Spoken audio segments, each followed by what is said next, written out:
যেরকম আমরা যে কোনো একটা মাটিতে গাছ পুঁতলে পুরো গাছটা একসাথে হয়ে যায়, হ্যাঁ? প্রথম তার কুঁড়ি বেরোলো, দুটো পাতা বেরোয়, সঠিক তো?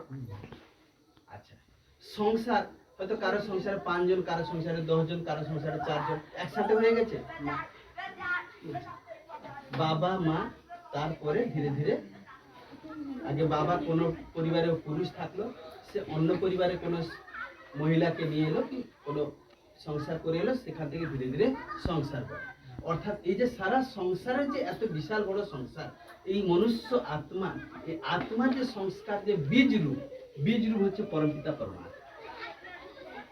কে? বাবা, পরমপিতা পরমাত্মা বীজ, সেইখান থেকে সারা সংসার সব মনুষ্য সৃষ্টি। অর্থাৎ বীজ রূপ হচ্ছে পরমপিতা পরমাত্মা।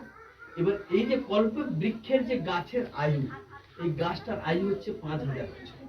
কত বছর বললাম? 5000। যেরকম আমরা একটা কিছু সবসময় কথাই বলি না, যে আমি এসেছি এই সংসারে কিছুদিন নাটক করব, নাটক করে আবার চলে যাবো। তার প্রমাণটা কি? যে কতদিন নাটক করবো? এই সংসারে আমরা কতদিন ধরে নাটক করতে চলেছি। অর্থাৎ সেরকম মানে কি আছে? উদাহরণ কয়েকটা কথা বলে আছে। যেরকম আমরা সারাদিনে বলি না যে 24 ঘন্টায় এক, আর 7 দিনে এক সপ্তাহ, তাই না? 15 দিনে এক বছর, 30 দিনে এক মাস, আর 365 দিনে এক বছর। আবার এটাও জানি, যুগ কতটা জানি আমরা? কটা যুগ? না, যুগ কার? যারা যারা কোর্স করেছে তারা এখানে কিছু উত্তর দেবে না। যারা করেন তাদের জন্য এগুলো বলা হচ্ছে যে যুগ কটা আমরা জানি। যুগ আমরা জানি সচরাচর 4টা যুগ জানি না? সত্যযুগ, ত্রেতা যুগ, দ্বাপর যুগ, কলিযুগ। তাহলে এক একটা যুগেরও আয়ু জানা দরকার। যেরকম এক একটা দিনেরও যেরকম সময় জানা দরকার, এক একটা সপ্তাহে যেরকম সময় জানছি, এক একটা বছরে যেরকম সময় জানছি, কিন্তু এক একটা যুগেরও তো আয়ু আমার জানা দরকার। আবার যেরকম 7 দিনে এক সপ্তাহ হয়, সেরকম 30 দিনে এক মাস হয়, 365 দিনে এক বছর হয়। 4টা যুগকে নিয়ে একটা কল্প হয়, 4টা যুগকে নিয়ে একটা কল্প হয়। তাহলে একটা কল্পের বৃক্ষের যদি আয়ু যদি 5000 বছর হয়, তাহলে এক একটা যুগের আয়ু কত বছর হলো? 1250 বছর, 1250 বছর, 1250 বছর, 1250 বছর। এই গাছটাকে 4 ভাগে ভাগ করা হয়েছে। প্রথম পরমপিতা পরমাত্মা হচ্ছে বীজ। এই গাছটা হচ্ছে কি উল্টা বৃক্ষ। পরমাত্মা থাকে উপরে, নিচের দিকে। অর্থাৎ এখানে বোঝানোর জন্য আমি উল্টা করে রাখছি। অর্থাৎ পরমাত্মা থাকে উপরে, নিচে থাকে না। তাহলে সেখানে তো বীজ, তাহলে নিচে থেকে আমরা সবাই এসেছি। সেজন্য আমরা চাঁদে কি দেখতে পাই? একটা বট গাছ দেখতে পাই, রাইট না? অর্থাৎ এটা হচ্ছে কল্প বৃক্ষের একটা গাছ, এর ভিতরে অনেক রহস্য আছে। এবার বীজ হচ্ছে, তাহলে কি হলো? পরমপিতা পরমাত্মা। তাহলে মাটিতে ফুটলে কটা দানা উঠলো? দুটা। দুটা, অর্থাৎ সেখানে তাদেরকে বলা হবে কি সত্যযুগী দুনিয়ার প্রথম তখন শুরু হলো রাধা আর কৃষ্ণ।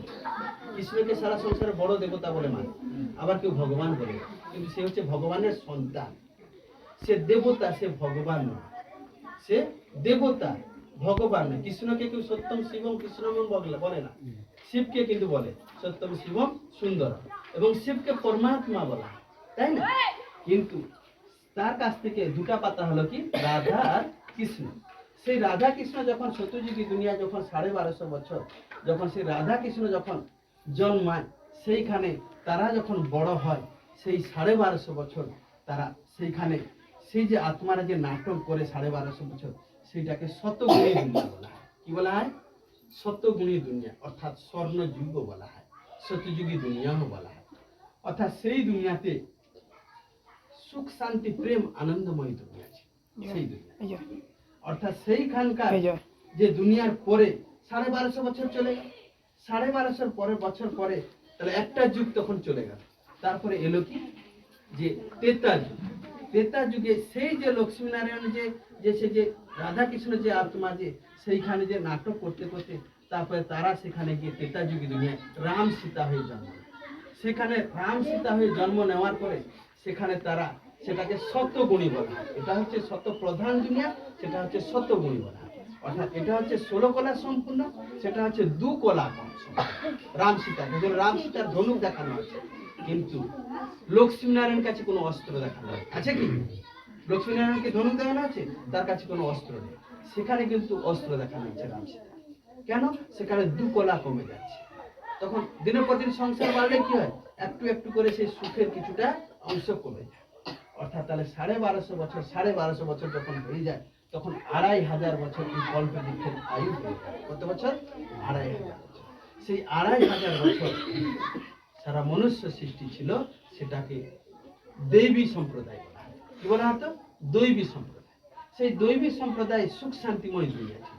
সেখানে কোনো ছিল না পুজো পদ্ধতি, সেখানে কোনো ছিল না মন্দির, সেখানে কোনো ছিল না গুরু, সেখানে কিছু ছিল না। অর্থাৎ সেটা সুখ শান্তিময়, অভাব তো কিছু নেই। তারপর যখন 2500 বছর যখন চলে যায়, তারপরে আসে কি দ্বাপর যুগ।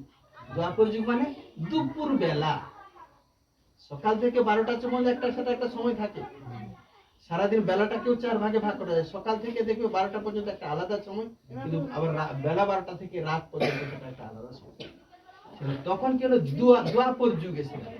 দ্বাপর যুগ যখন এসে গেল তখন ভক্তি শুরু হলো। কি প্রথম এলো কি ইব্রাহিমের দ্বাপর যুগ। ইব্রাহিম এসে কি করলো?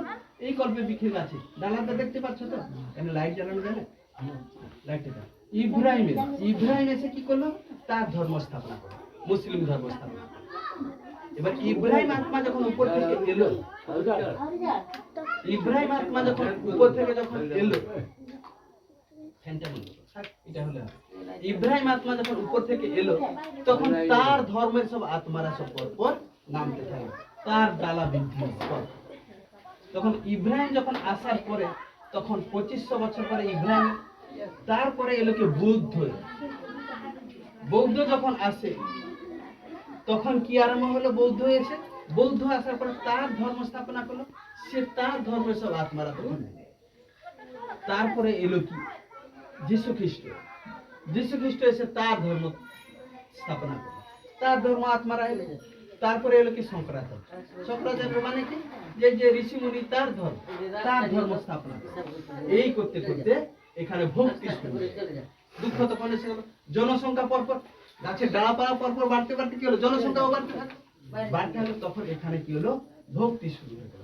তখন এটাকে রজ প্রধান বলা হয়েছে। তাহলে প্রথম হলো কি শত প্রধান, দ্বিতীয় হলো কি শতগুণী, তারপরে হলো কি রজ প্রধান। তাহলে শত প্রধান, শতগুণী, রজ প্রধান। তাহলে এখানে চলে গেল কত? 1250, 1250, 1250, 3টা যুগ অতিক্রম হয়ে চলে গেল। তখন এসে গেল কি এটাকে কলিযুগী দুনিয়া এসে গেল, তম প্রধান দুনিয়া, কলিযুগী দুনিয়া। কলিযুগী দুনিয়া এসে কি হলো? এই গুরু এসে তার ধর্ম স্থাপনা করলো, সে গুরু এসে তার ধর্ম স্থাপনা, এই করতে করতে অনেক মঠ পন্থ সব শুরু হয়ে, তাই না? এখন কি করে? অনুকূল বলছে কি, অনুকূলের যে ধর্মরা কি বলছে?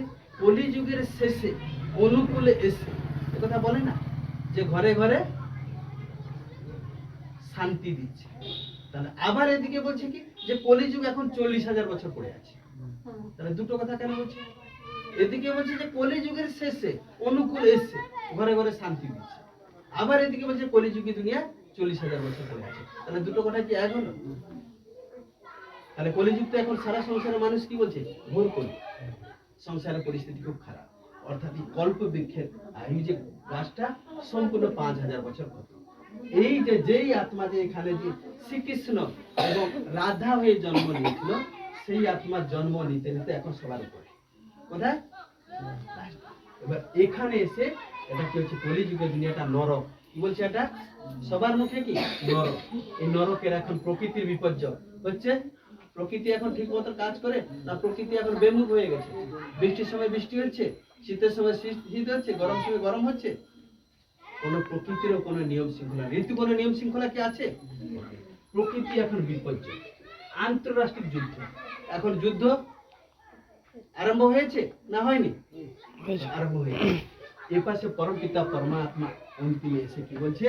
যে আবার সেই পুনরায় সৃষ্টি চক্র, আবার নতুন একটা ঘর যদি পুরনো হয়ে যায়, ঘর একটা বাড়ি পুরনো হয়ে গেল, সেই পুরনো বাড়িটাকে রিপেয়ার করতে করতে করতে করতে যখন সারানো যায় না, তখন সেই বাড়িটাকে কি করা হয়? ভেঙে আবার নতুন করা হয়। পরমপিতা পরমাত্মা সেই বিশ্ব সংসার পরিবর্তন করা হয়েছে। কারণ এখন তো আমরা সবই তো বুঝতে পারছি, প্রত্যেকটা ঘরে ঘরে গৃহযুদ্ধ, প্রত্যেকটা রাজ্যে রাজ্যে যুদ্ধ, প্রত্যেকটা দেশে দেশে যুদ্ধ, প্রত্যেকটা এখন প্রকৃতি বিপর্যয়, বানানো কথা না, প্রত্যেকটা বুঝতেও পারছেন, প্রত্যেকটা চোখ দিয়ে শুনতে পাচ্ছেন এবং বিবেক দিয়ে বিচার করতে পারছেন। অর্থাৎ এবং গৃহযুদ্ধ দ্বারা মহাবিনাশ কি হবে? গৃহযুদ্ধ দ্বারা মহাবিনাশ। ভেবে দেখো, আগে আজ থেকে বেশি না 50 বছর মাত্র পিছিয়ে যাও। আমাদের আর বয়স বেশি নেই, 50 বছর পর্যন্ত কথা বলবো। 50 বছর আগে আমাদের সংসার কত সুন্দর ছিল, সুখে শান্তি ছিল। খড়ের চাল আছে, ছিল না পাকা বাড়ি, ছিল না কারেন্ট, লম্ফ ছিল, তাই না? তাও আমরা যেটা খেতাম বাবা মা মিলে সবাই মিলেমিশে খেতাম। সঠিক না বেঠিক?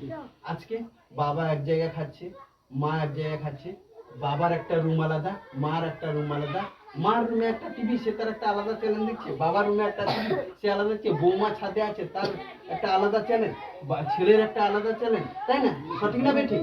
কেউ কারোর সাথে মুখে কথা বলছে না, হ্যালো নেমে আস। তাহলে গৃহযুদ্ধ প্রতিটা পরিবার। তাহলে এই কল্প বৃক্ষে এখন এই ভারতবর্ষতে স্বয়ং পরম পিতা পরমাত্মা এসে এই ব্রহ্মা কুমারীর মাধ্যম দিয়ে আমাদেরকে এই জ্ঞানটা এখন দিতে চলেছে। অর্থাৎ তাহলে কল্পের আয়ু কত বলা হলো? 5000 বছর। কটা যুগ আছে? 4টা। 4টা যুগের মধ্যে এই 4টা যখন দিন যখন শেষ হয়ে যায়, ধরো আজকে কি বার? মঙ্গলবার। মঙ্গলবার যখন শেষ হয়ে যাবে, বুধবার শুরুতে ভোরবেলা এক সময় হয় না, আর দেখা যাচ্ছে বিছানা থেকে সামনে একটু পরিষ্কার, ঝট করে দিন হয়ে গেল, হয় কি না? অর্থাৎ এই কল্পের শেষে এটাকে সঙ্গম যুগ বলা হয়, ভোরবেলা বলা হয়। এই সঙ্গম যুগে স্বয়ং পরম পিতা পরমাত্মা সে আত্মার সাথে মিলন করতে। সঙ্গম কথা মানে কি? মিলন। মিলন কথার মানে কি? যে পরমাত্মার গুণ যেরকম, যদি আমরা যদি তার সাথে যদি সেইভাবে যদি গুণ ধারণ করি, তাহলে আমাদের মিলন তার সাথে হবে, অর্থাৎ তার শক্তিটা আমরা ধারণ করতে পারবো। তাহলে আমরা সেই পুনরায় আবার এই রাধা কৃষ্ণের দুনিয়াতে আমরাও সেই আত্মা জন্ম নিতে। আত্মা তো অজর অমর অবিনাশী, জন্ম নিতে নিতে এই কল্পটাকে পুরো শেষ করে দিয়েছে। নিশ্চিত কি আছে?